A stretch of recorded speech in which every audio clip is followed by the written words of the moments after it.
Hello and welcome to this lesson. In this lesson we're going to take a look at the diminished scale and how to use it in your solos. So today we're going to take a look at the scale, we're going to learn it, and then I'm going to show a couple of licks that you can use to implement the scale in your playing and apply it straight away. But first, it would be great if you can like this video and subscribe to this channel for new videos every week. So let's start talking about this diminished scale. The diminished scale is a scale made of 8 notes, and the intervals inside the scale are a whole tone and a semitone, and then another whole tone and another semitone, and so on. So for example, starting from B flat or fret 6, your scale would look like this.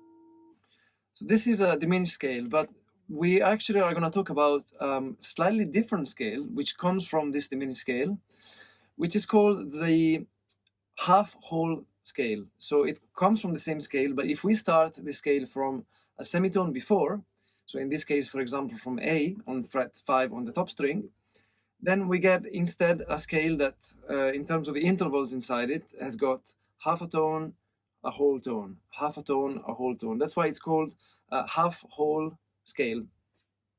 And the reason why we take a look at this scale instead is because it's easier to implement for what we needed today, which is how to use it on dominant chords, or 7 chords as they are called. For example, in this case, we're going to use it on an A7 chord. That's why we are going to talk about the scale that starts from A. So it's like a B flat diminished scale, but starts on A. So we've got a A, and then a semitone, a whole tone, semitone, whole tone, semitone, and so on. So it's still a B flat diminished scale, but we started from A, and now it's called, as I said, a half-whole scale. And that's the scale we have to learn today.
So just to recap, this scale is a half-whole scale starting from A, which is basically a B-flat diminished scale starting from A.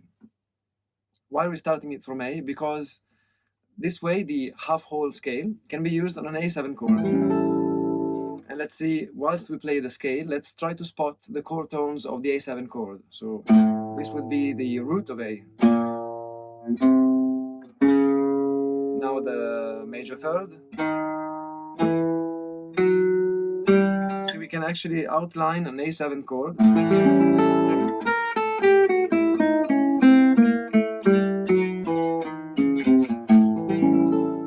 Whilst we play the scale, we're playing every note of this voicing of the A7 chord.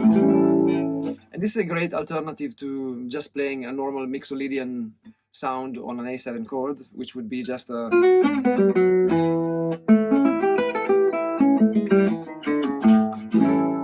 This gives you a bit more of a sophisticated or a jazz sound if you want.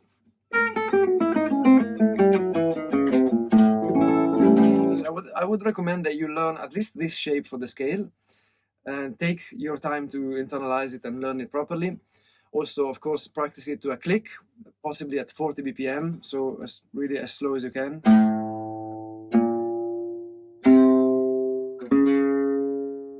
We are talking about that sort of speed. The slower you practice it, the more you're giving time to your brain to develop muscle memory, and it will be under your fingers a lot quicker.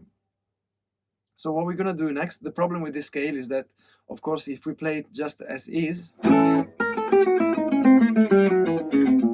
it just sounds like a scale, it sounds like an exercise. So we're gonna take a look at a couple of licks, but first let me show you on a backing track, perhaps on Coquette. We're gonna play it on the A7 chord. That's it.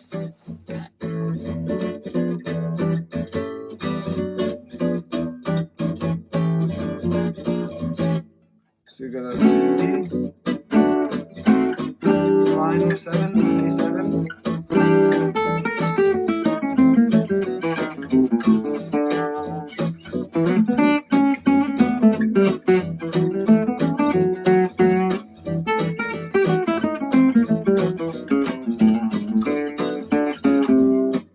And so on. So this is the sound of the scale. It's a really cool sound. Now let's take a look at a couple of things that you can do with the scale. One thing is, it is actually kind of playing it as a scale, but only parts of it, or only the bottom of it. So let me show you on the track again.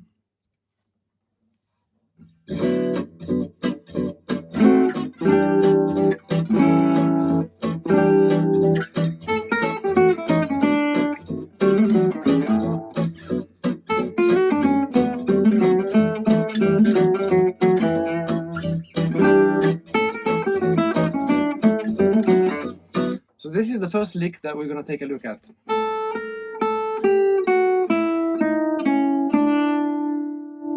It's only for one bar over the A7 chord, and it's only in eighth notes or quavers.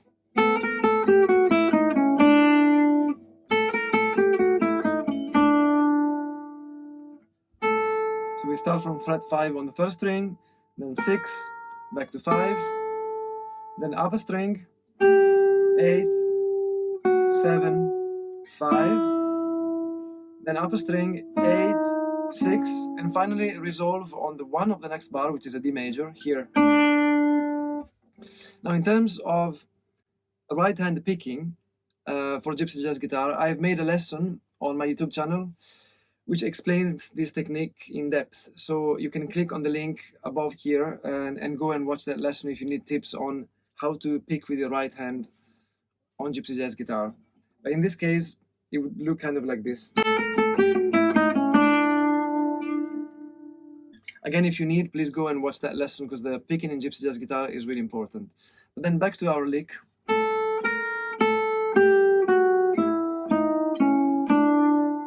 And again, how it sounds on the backing track.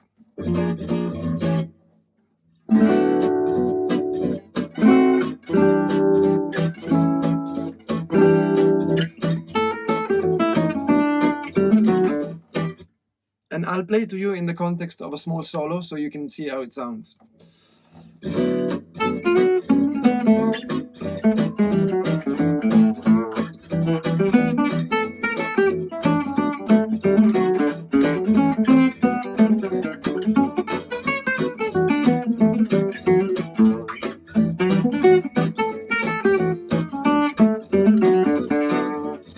See, it does help to give you that particular sound, which is really nice.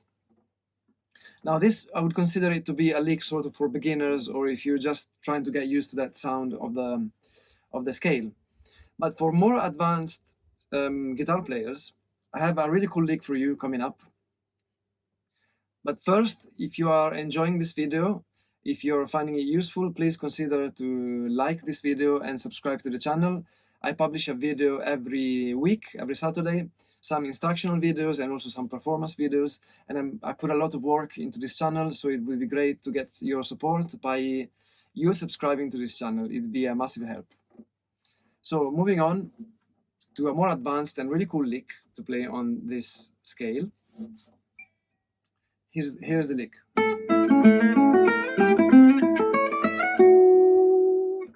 One more time.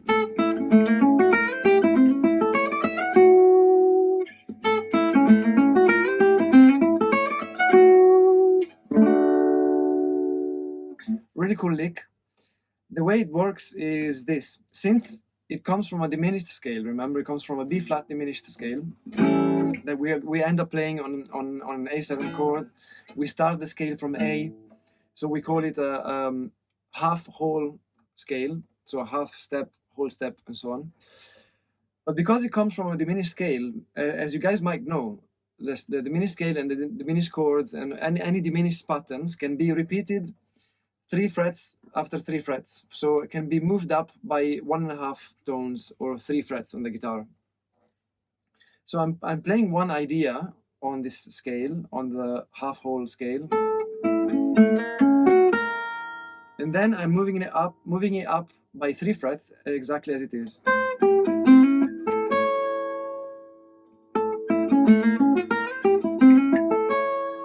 And then I'm just playing the 1, 2, 3 of a D major scale, and then finish on the 3rd again. But of course you can finish on any note on the D major chord. But in this case, I chose to finish on the 3rd. It's a very sweet note to finish on. So let's take a look at the lick. The lick is actually an A major triad, and here an F sharp triad. This is an inversion of an F sharp triad. It's a C shape actually. But the lick is this. So here I'm just playing an A major chord, A major triad, which is 5, 5, 6, 7, 1 note per string going up, 5, 5, 6, 7. By the way, with the right hand, it's going to be down, down, down, down, because as you know in Gypsy Jazz guitar, every time you change string, it has to be a downstroke, and every downstroke is a rest stroke. So if we go up the strings, 1 note per string is going to be all downstrokes. But again, I have a lesson for that on right hand technique for Gypsy Jazz guitar. There's a link I posted before. There's also a link in the description, so please go and take a look if you need. So again, 5, 5, 6, 7. It's your A major. Then slide on the same string by 1 fret, which is fret 8, and then go down with an F sharp major arpeggio. So it's 8, then down a string 6, down a string 7, down a string 6.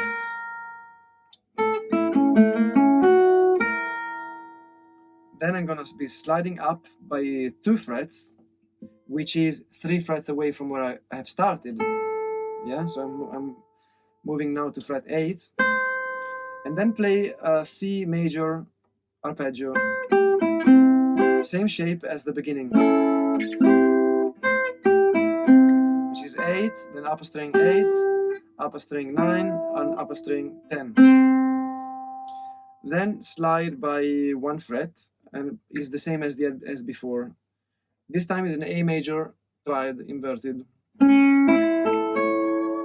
So 11, 9, 10, 9. And finally, go on D, E, F sharp, which is frets 10, 12, 14, and end on your fret 11, string 3, which is the major third of the scale. I hope this is making sense. Again, to the backing track.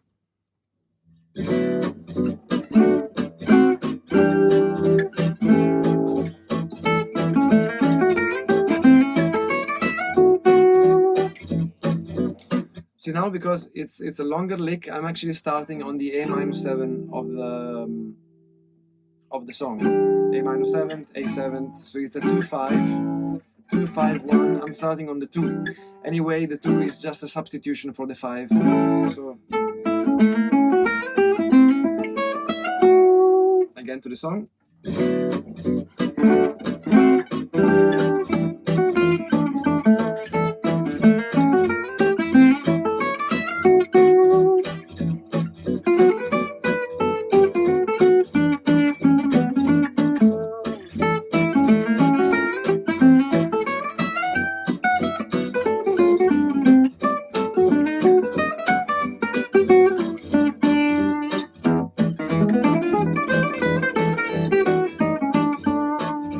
So I mixed it up there a bit.